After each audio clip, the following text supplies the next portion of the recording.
இந்த பொருள் எதற்காண்டி செஞ்சுக்கன்னா உராய்வின் காரணமாக பொருட்கள் தேய்மானம் அடைவதை குறைக்க. இது எதெல்லாம் பயன்படுதுன்னா ஆட்டோமொபைல் பிரேக்குகள் இயல்பாகவே உள்ளன சார்ந்து அதன் இயக்க ஆற்றலை வெப்பமாக மாற்றுவதன் மூலம் வாகனத்தை மெதுவாக்குகின்றன. இந்த உராய்வின் காரணமாக ஆற்றல் இழப்பு எப்படிலாம் ஏற்படுதுன்னு பார்ப்போம். உராய்வு காரணமாக ஏற்படும் ஆற்றல் இழப்புகள் இயந்திர வெப்பநிலையை குறைத்து இயந்திரங்களுக்கு அதிக ஆற்றல் தேவைப்படுகின்றன. இந்த உராய்வு காரணமாக தேய்மானம் ஏற்படுகிறது. உராய்வு காரணமாக இயந்திரங்கள் பாகங்கள் தேய்ந்து சேதமடைகின்றன. இது பாகங்களின் ஆயுளை குறைக்கிறது. இந்த பிரச்சனையை எதிர்கொள்பவர்கள் யாருன்னா வீட்டில் பயன்படுத்தும் பொருட்கள், வாகனங்கள். நாங்கள் இந்த ப்ராஜெக்டை கண்டுபிடித்த கருத்து என்னன்னா உராய்வின் காரணமாக பொருட்கள் தேய்மானம் அடைவதை குறைக்க. உராய்வின் வகைகள். உராய்வு 2 பிரிவுகளாக பிரிக்கப்பட்டுள்ளன. அவை நிலை உராய்வு மற்றும் இயக்க உராய்வு. நிலை உராய்வு ஓய்வு நிலையில் இருக்கும் பொருட்களை காணப்படும் உராய்வு நிலை உராய்வு எனப்படும்.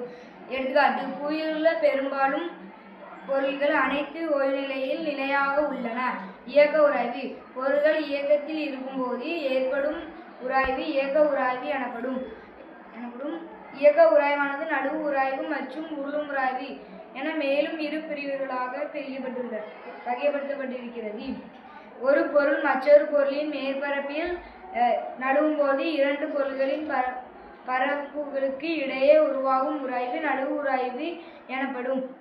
ஒரு பொருள் மற்றொரு பொருளின் மேற்பரப்பில் உருளும் போது அவற்றில் 2 பொருள்களின் மேற்பரப்புக்கு இடையே உருவாகும் உராய்வு உருளும் உராய்வு எனப்படும். உருளும் உராய்வு நழுவும் உராய்வை விட குறைவாக இருக்கும். இதன் காரணமாகவே வாகனங்கள், தள்ளுவண்டிகள் மற்றும் பெட்டிகள் சக்கரங்கள் பொருத்தப்படுகின்றன. உராய்வு பாதிப்பிற்கு காரணம். உராய்வு பாதிக்கும் காரணிகள் சில கீழே கொடுக்கப்பட்டுள்ளன. பரப்பின் தன்மை. சொரசொரப்பான பரப்பின் மீது ஒரு பொருளை நகர்த்தும் போது கடினமாக இருக்கும். ஆனால் வளவளப்பான பரப்பின் மீது அதனை நகர்த்த முடியும் எனில் பரப்பை பொருளின் உராய்வு வேறுபடுத்துகிறது. பொருளின் எடை. மிதிவண்டி பின்புறம் எவ்வித பழுப்பும் ஏற்படுத்தும் போது மிதிவண்டியை ஓட்டுவது எளிது. ஆனால் பழுப்பு ஏற்படுத்தவுடன் எடை அதிகரிப்பதால் இதனால் அதிகரிக்கிறது. இதனால் மிதிவண்டியின் சக்கரத்திற்கும் சாலைக்கும் இடையிலான உராய்வு அதிகரிக்கிறது.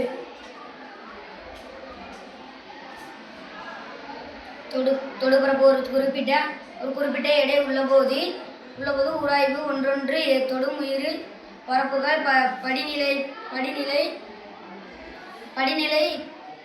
பொறுத்து உள்ளது. தொடுபரப்பு அதிகமாக இருந்தால் உராய்வு அதிகமாக இருக்கும். அவை உருளை அதிக தொடுபரப்பின் பொறுத்துள்ளதால் அது அதிக உராய்வை தருகிறது. ஆனால் மிதிவண்டியில் மெல்லிய சக்கரத்தை தொடுபரப்பு சிறியதாக இருந்தால் அது குறைவாக உராய்வை பெறுகிறது. உராய்வின் நன்மைகள். உராய்வானது நமது அன்றாட செயல்பாடுகளில் மிக முக்கியமான பங்கு வகிக்கிறது. அன்றாட வாழ்வின் பெரும்பாலான நிகழ்வுகளில் உராய்வு விரும்பத்தகாத உள்ளது. உராய்வின் நன்மைகள். உராய்வின் காரணமாக எந்த ஒரு பொருளையும் நம்மால் பிடிக்க முடிகிறது. உராய்வு காரணமாக நம்மால் சாலைகளில் நடக்க முடிகிறது. உராய்வின் காரணமாகவே பேனாமுலாம்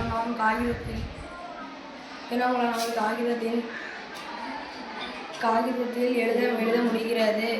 சக்கரத்தின் சாலைக்கும் இடையான உராய்வின் காரணமாக இயங்கும் வாகனத்தை நிறுத்த தடையை செலுத்தும்